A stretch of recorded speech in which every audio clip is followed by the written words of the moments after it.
Sitting down with DC Trident GM Kaitlin Sandeno. What a couple days for the DC Trident. How are you feeling right now, Kaitlin? Oh, I'm so shook right now, Coleman. Like, I think it's still sinking in. I'm just so proud of this crew. We got off to a little bit of a rocky start, and then just each match, we just kept on improving and getting better and getting stronger, and our team unity and spirit just kept growing. And I'm very, very proud right now. Very proud. I can't help but reminisce to I don't remember if it was season one or season two when the Trident were chanting third is first, right? Third is first. I mean, and like, and that was a really cool thing to watch, just because the team at that moment, the team morale was so high, and you guys were, competing at the highest level you could, and then to flash forward to today, where you guys not only made the playoffs but just dominated the match. Can you talk about just the mindset that you have cultivated throughout these 3 seasons and how that's changed, especially this season? I love that you brought that up because it was kind of the joke kept resurfacing while we're here, because it did start season one and we were in Naples, and that is something I'm proud of. We might not have always been the best team, but we've always had just a lot of team spirit and a lot of team pride. And so when our team started that chant, it was kind of like this ongoing joke, and it continued last season because we kind of fell in the same boat.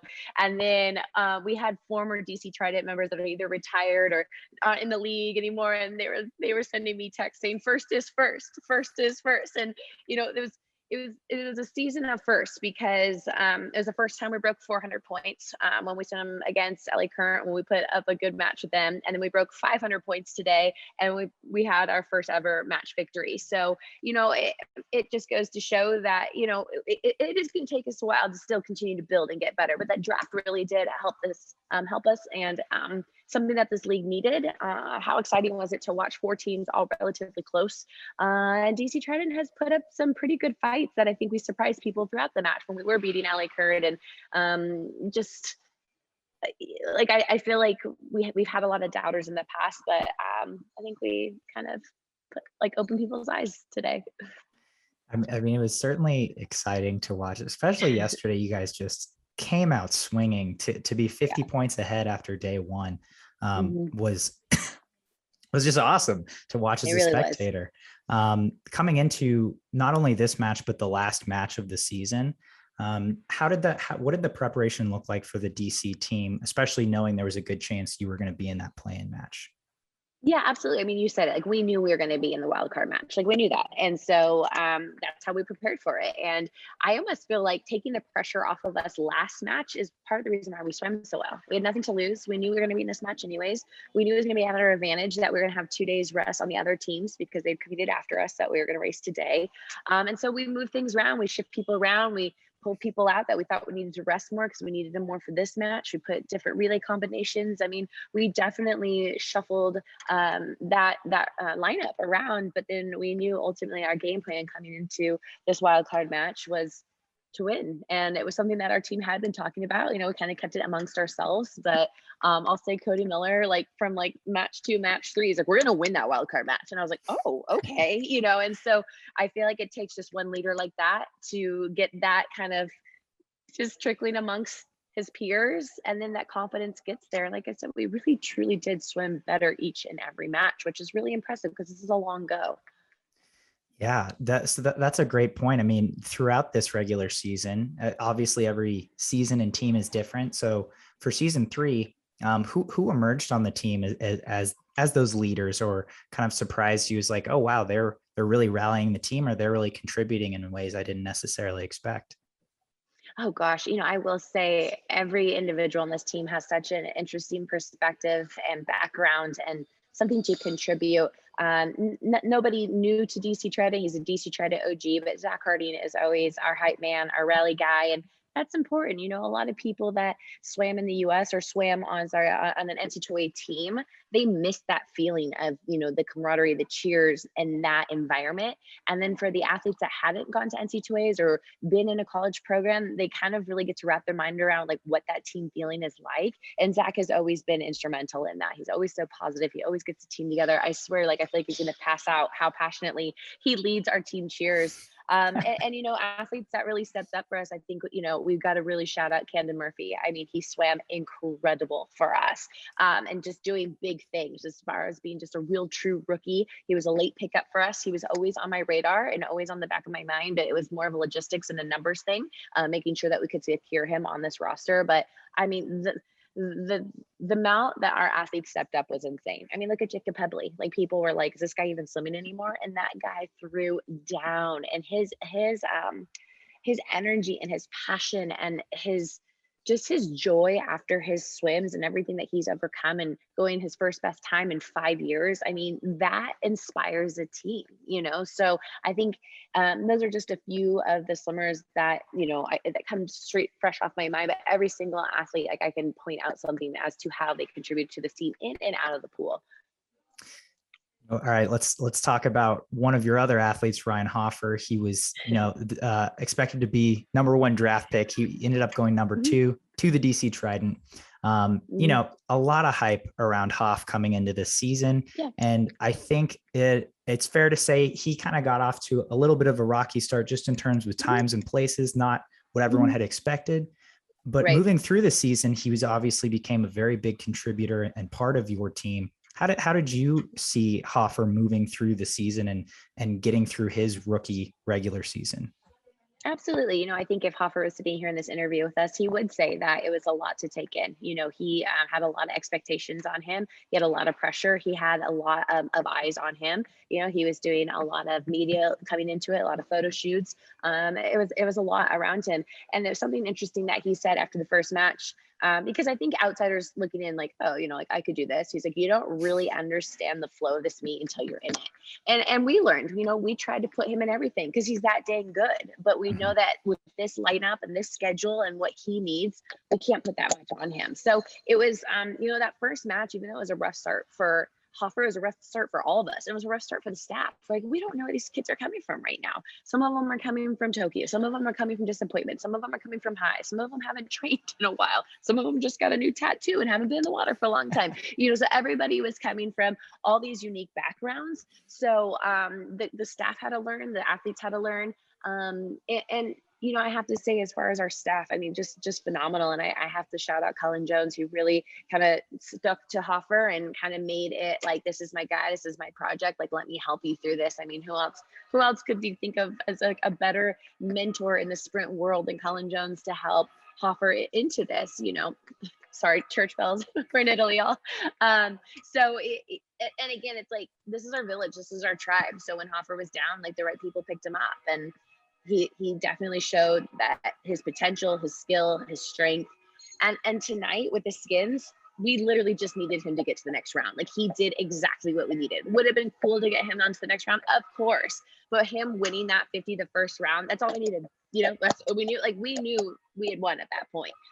So I am really proud of Hoffer, and I think the best is yet to come, and for Hoffer and for being out short course meters, because we have to keep in mind, Americans don't do that.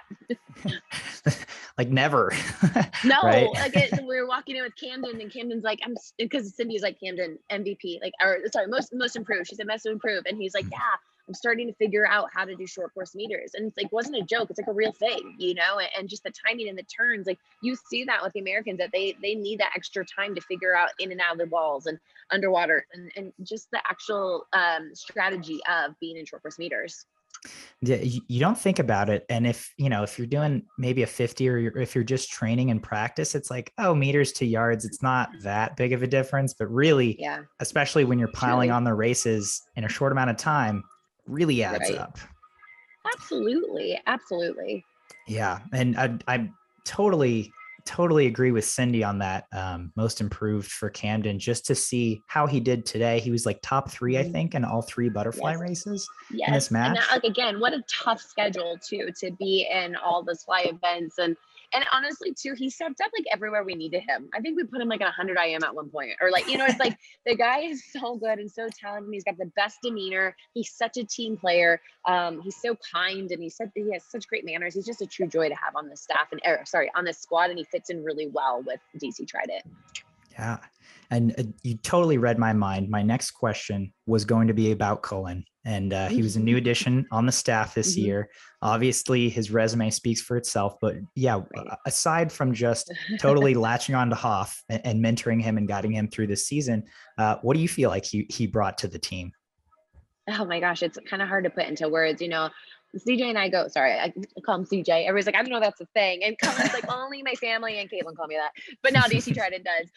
So CJ and I go really far back, so this I can answer in so many different levels. First, as a friend, I was just so proud to see him blossom in this role because he came into it not really knowing like how I needed him, and I had this vision quite some time ago when I asked him. I feel like this would be the perfect addition to our squad. His expertise, his mindset, his positivity, like you said, his resume, his reputation in the swimming community, his motivational speaking, his attention to details. Like he knows swimming, he knows sprinting, and he connects really well with athletes. And I think that's very important. And I think also to me, it's really important to see the diversity on our staff as well, because that's just equally as important to me, as I feel like a lot of people notice with a head female. Just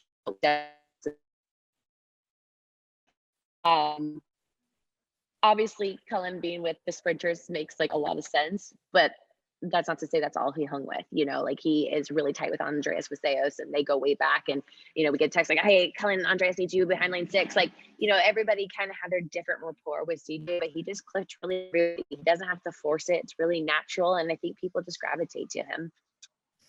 Totally Sorry, makes. I feel like my Wi-Fi is probably getting.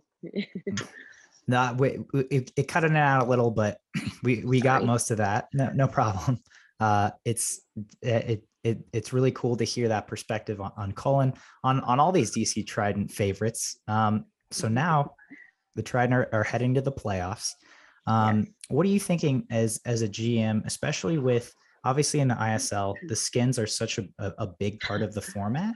Yep. What are you thinking heading in this next month? What does it look like for you? And then how are you going to plan heading into Eindhoven? It's a great question, Coleman, because honestly, we have nothing to lose. We are going against some pretty heavy hitters, and especially some teams that just dominate in skins. And that's been our weakness. It always kind of has been. It's hard. I think it's going to take a few more years and a few more drafts for us to be really competitive in that aspect. But we're making great progress. And I really, really love something that Coach Susan Teeter said today in our team meeting. For everybody that's familiar with American football, it's like, I feel like the kickers, right? They get all this pressure put on them. They're either going to be the hero or the loser. Well, we can't do that with our skin swimmers. We put so much pressure on the skin swimmers because we think they're the make or break. But it's a team. It's a team buildup, right? Like our team needs to score enough points so it doesn't come down to the kicker. It doesn't come down to the skins. Ultimately, it usually does, but we can't put that emphasis on it because it can't just be the only thing that we're focused on. We need to build all of our strokes, all of our events, and that is to say we do need to get stronger in our sprinting, of course, but it can't just always be up to the skin swimmers. That is a great. I love that philosophy. If you know football, this resonates. Exactly. Yeah. So last question, just for you, Kaitlin, what does the next month look like as a GM, but also getting to take a break after a whirlwind 5-6 weeks? Yes. So this is day 38. On a personal level, it's hard for me to be away from my husband this long.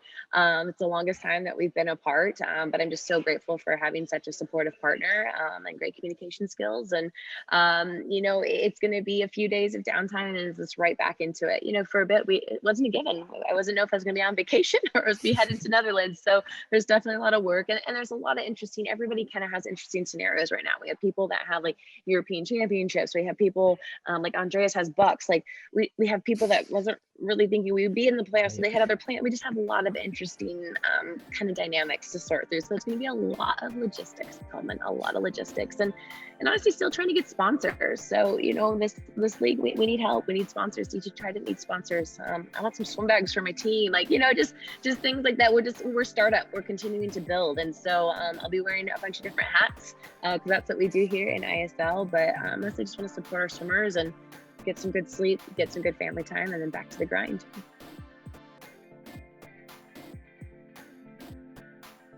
You've been listening to the SwimSwam podcast. Stay tuned for new episodes every week. You can take SwimSwam podcast on the go by subscribing on your favorite podcast platform. Look for links in the description below, and be sure to subscribe to our YouTube channel for more videos as well.